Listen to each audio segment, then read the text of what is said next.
সেখানে দ্রব্যমূল্য বৃদ্ধি, এমনকি খাদ্য মেডিসিনে কেন্দ্রীয় সরকারের অপদার্থতার ফলে 10%-এর বেশি বেড়ে গেছে। সেক্ষেত্রে বাংলার মামাটি মানুষের সরকার তারা দেখিয়ে দিয়েছে কি করে এগিয়ে যেতে হয়, কি করে কাজ করতে হয়, কি করে মানুষের কথা ভাবতে হয়, কি করে বলতে হয়। আজকের বাজেটে একেবারে লক্ষ্মীর ভাণ্ডার থেকে শুরু করে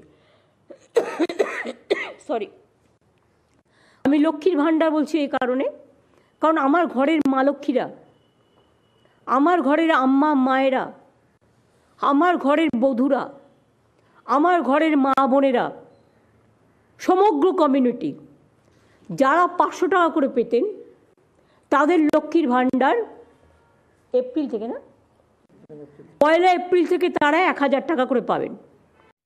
তো আপনারা দেখলেন অর্থ প্রতিমন্ত্রী চন্দ্রিমা ভট্টাচার্যের বাজেট পেশ করার পর মমতা ব্যানার্জি খোদ বললেন যে ওবিসি, জেনারেল এবং আদার কাস্টের লোকেরা আগে যে 500 টাকা পেত তার বদলে এবার 1000 টাকা করে দেওয়া হবে তাদেরকে, এবং এসসি আর এসটিদের জন্য 1000-এর বদলে এবার 1200 টাকা করে দেওয়া হবে। মমতা ব্যানার্জি বললেন এই টাকা 1 এপ্রিল থেকে দেওয়া শুরু হবে। তো এই বিষয়ে আপডেট পাওয়ার জন্য অবশ্যই চ্যানেলটি সাবস্ক্রাইব করে রাখবেন এবং ভিডিওটি ভালো লেগে থাকলে লাইক করে দেবেন, সবার সাথে শেয়ার করে দেবেন এবং কোনো অসুবিধা থাকলে কমেন্ট করে অবশ্যই জানাবেন। ধন্যবাদ।